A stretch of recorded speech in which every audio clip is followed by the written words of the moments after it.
വേറെ ദുരുദ്ദേശമൊന്നുമല്ല. വീട്ടിൽ ഒറ്റയ്ക്ക് ഇരിക്കുന്ന സമയത്ത് ഞാൻ ഒറ്റക്കല്ലാന്നൊരു തോന്നലുണ്ടാവും. ഇത് നോക്കുമ്പോ ഒരു കൂട്ടിനൊരാൾ അത്രേ ഉള്ളൂ. എന്റെ പെങ്ങളാ അല്ല എന്റെ അമ്മ ഇവിടെ എവിടെ ഉള്ള പെണ്ണാ? മാപ്പൊന്നും പറയണ്ട. നിങ്ങൾ ഇങ്ങനെ പെട്ടെന്ന് ചാടി വന്ന് ഫോട്ടോ എടുത്ത് എനിക്ക് ഒരുങ്ങാനോ പോസ് ചെയ്യാനോ ഒക്കെ പറ്റൂ. ഞാൻ അതുകൊണ്ട് പറഞ്ഞതാ. അതാണല്ലേ? അപ്പൊ ശരി, അവിടെ ഒന്ന് പോസ് ചെയ്തോട്ടോ കറക്റ്റായിട്ട്. Okay okay okay. ഇനി വരുമ്പോ പറഞ്ഞിട്ടൊക്കെ വരണേ. പറഞ്ഞിട്ട് ടോപ്പി എന്ന് പറഞ്ഞോ. ഉറഞ്ഞാണ്ടി ഇരിക്കണ്ട, എന്നെ തല്ലിയല്ലേ എവിടെ നീ കടക്കാര് പെണ്ണുങ്ങളുടെ ഫോട്ടോ എടുത്തോണ്ടാ ജീവിതം കൂടെ. എന്റെ ചേട്ടാ, എന്റെ കഷ്ടപ്പാടും ദുരിതവും ചേട്ടന് പറഞ്ഞാൽ മനസ്സിലാവില്ല. എന്റെ കൂടെ കൂടിക്കോന്ന്. എന്റെ കൂടെ കൂടിക്കോ. ചേട്ടൻ എന്ത് കൊട്ടേഷനാ? ഞാനാ കൊല, പീഡനം, മോഷണം, പിടിച്ചോരെല്ലാം ഉണ്ട്. എന്റെ ഉന്നേട്ടാ ഞാനില്ല. ചേട്ടൻ എന്നെ മനസ്സിലാവാത്തോണ്ട് അറിയോ, മഹാത്മാഗാന്ധി യൂണിവേഴ്സിറ്റിയിൽ നിന്ന് ബിരുദാനന്ദ ബിരുദം എടുത്തവനാണ് ഞാൻ. നീ എവിടെ നിന്ന് ബിരുദം എടുത്തിട്ടൊന്നും കാര്യമില്ല. തൽക്കാലം നമ്മൾ അതങ്ങ് മാറ്റും. നീ മഹാത്മാഗാന്ധി കോളനിയിൽ നിന്ന് 50 പവനും 1 ലക്ഷം രൂപ മോട്ടിച്ചിട്ട് അങ്ങ് പറയുന്നു. അപ്പൊ നീ കൊട്ടേഷൻ ടീമിൽ രജിസ്റ്റർ ആവൂടാ.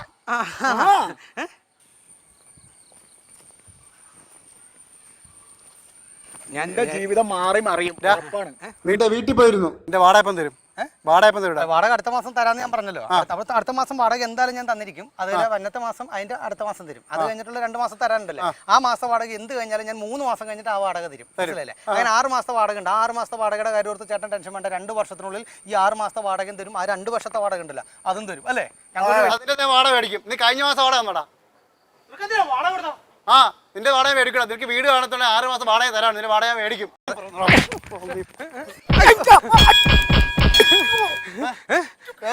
നിന്റെ പൈസ മേടിക്കൂടാ. മേടിച്ചോ, ഞാൻ തന്നോളാം. ശരി ശരി ഓക്കെ വിട്ടോ. പോക്കറ്റിൽ മണിയില്ല, ഉള്ള മണി പോവുകയും ചെയ്തല്ലേ. അതേടാ നമുക്ക് കൊട്ടേഷൻ തന്ന ആള് വന്നിട്ടുണ്ട്. സാറേ നമസ്കാരം. നമസ്കാരം. സാറേടാ നിന്നെ ഏത് സ്കൂളിലാണ് ഞാൻ പഠിപ്പിച്ചത്? സാർ എനിക്ക് മറ്റേ തന്നല്ലോ. എന്ത് തന്നു? കൊട്ടേഷൻ തല്ലാൻ. അതിപ്പോ എങ്ങനെ എവിടെ വെച്ച് തല്ലണമെന്ന് സാർ പറഞ്ഞാൽ മതി, ഞാൻ ചെയ്തേക്കാം. എന്തോ ചെയ്തേക്കാൻ? പീസാക്കി തരും. പീസ് എങ്ങനെയാണല്ലോ ആക്കാം? പീസാക്കണേ പീസാക്ക എങ്ങനെയാണ് ചെയ്യാം? നിന്നെയൊക്കെ ഞാൻ തല്ലാന്നും പറഞ്ഞ് ഏൽപ്പിച്ച ആളാണ്. നീ കുറച്ചു നേരത്തെ ഒന്ന് നിന്നെയൊക്കെ തല്ലിയിട്ട് പോയത്. ആണോ? എന്തിനാടാ ഈ പണിക്ക് ഇറങ്ങിത്തിരിക്കണത്? നീ അപ്പടി കരാട്ടയാണ് കുൺഫു ആണെന്നൊക്കെ പറഞ്ഞിട്ട് നിന്നെ കൊണ്ടൊരു ഉണ്ടേ നടന്നില്ലല്ലേ? ഇനി മേലാൽ എന്റെ ഈ പേരും പറഞ്ഞ് എന്റെ പുറകെ നടന്ന അറിയാല്ല ഈ കൊല്ലണ്ടല്ലോ ഇവിടെ വീണിരിക്കുന്നു. പേത്താനും ചാത്താനും മാത്താനൊന്നും വേണ്ട. ഇനി ഈ പേരും പറഞ്ഞ് വരരുത്, കിളിക്കരുത്. എവിടെ അയച്ചളെ ഞാൻ എറിയാനൊരു കല്ലും കൂടി കിട്ടണത്. കിട്ടിയ കൊട്ടേഷൻ പോയില്ല. എന്തായാലും കൈയും കാലും പിടിച്ചെടുക്കാൻ നോക്കാം. വരരുത്, അടുക്കരുത്, വിട്ടു പൊക്കോളാൻ ഞാൻ പറഞ്ഞു. ഞാൻ ഉപേക്ഷിച്ച കേസാണ്. ഇനി എന്റെ അടുത്ത് വരരുത്, ഒരു അടി വരരുത്. പഴയ കരാട്ടയാണ് ഞാൻ. സാറേ ഞങ്ങള് തല്ല സാറേ. തന്നെ അടുത്തേക്ക് വരരുത്.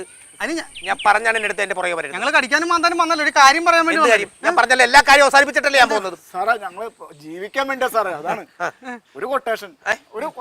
ഒരു അടി ഇനി ഇങ്ങോട്ട് വന്നാൽ സാറേ ആ കാശിങ്ങൾ തന്നത് ഞങ്ങൾ ആരെങ്കിലും ഒരാളെ തല്ലിക്കോ. ഞാൻ പറഞ്ഞല്ലേ അയാളെ തല്ല. ഇവനെ വേണം തല്ല. സാറ് പറഞ്ഞു.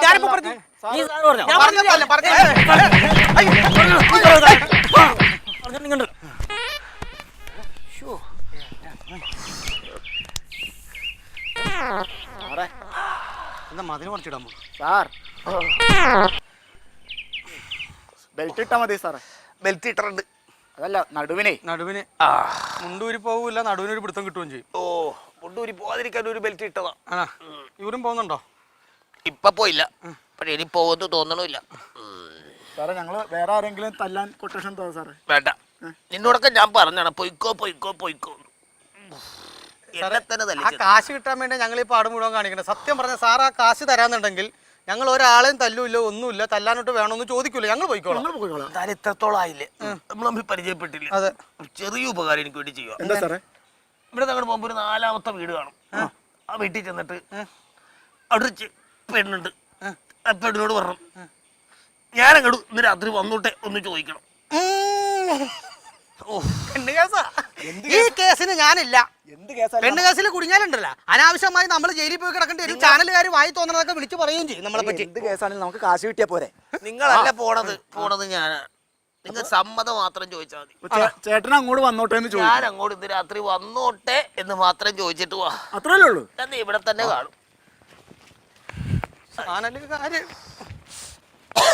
അമ്മേ